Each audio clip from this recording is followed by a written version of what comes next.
Live from Studio 5 in New York City, this is the news at 6. Welcome back. We know the news can be pretty depressing, and sometimes you need a little pick-me-up, so we're going to try to give you just that. Stacey Delicat takes a look at some of New York's happiest moments and why they make us feel so good.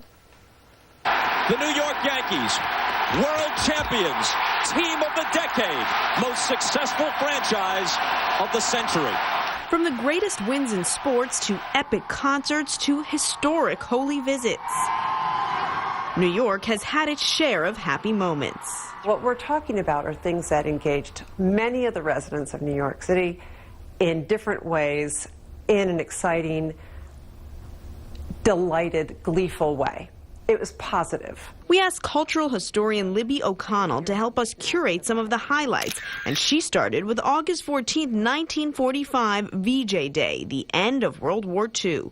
The elation of the day captured in this iconic photo by Alfred Eisenstadt for Life magazine. There wasn't anybody in the whole country that wasn't happy about that moment, but New York, it was particularly important. And because of our location as a harbor and the role of the Navy in the area, there were a lot of sailors celebrating in Times Square.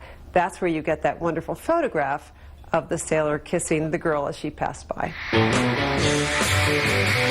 It was the concert that broke records and defined a new genre of live music. Beatlemania on full display at Shea Stadium on August 15, 1965. There's so much screaming and crying that you could hardly hear the music. It was a moment in time for that whole generation. They were so excited about the Beatles. 21 years later at Shea Stadium, another major New York milestone as the Mets beat the Red Sox to win the 1986 World Series. Just one of many legendary sports moments that have brought the city together. From Yankees World Series wins to giant Super Bowl titles. Most recently, last summer's World Cup win by the U.S. women's soccer team and the ticker tape parade that followed all united the city in celebration. It doesn't really matter what the sport is. There is a wonderful sort of joy that a fan has when their team wins, right? And when it's a city's team, that means that that team belongs to all of us. Even New Yorkers who aren't Catholic or religious at all have been touched by visits by the Pope, whether John Paul II in the 90s, Benedict in 2008, or Pope Francis just this past September.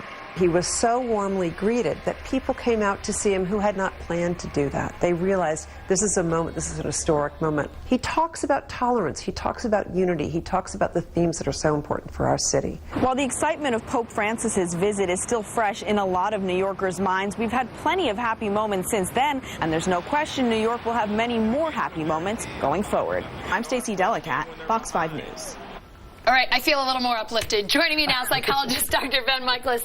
Stacey mentioned so many great moments in New York, and even just talking about just recently the celebration of 4th of July. We have the Macy's Thanksgiving Day Parade, these events that happen here that sort of put the whole nation in a good mood. Yeah, no, absolutely. I mean, that's the thing about being in New York, is it really does feel like you're kind of at the epicenter of a lot of things, so that sort of positive emotion radiates out for everyone.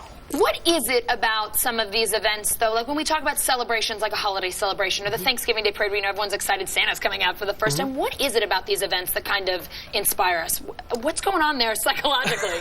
Well, for a lot of these things, they are associated with home and family because we are often with our family members. And, for example, a lot of those moments had to do with sports, which are associated with our hometown.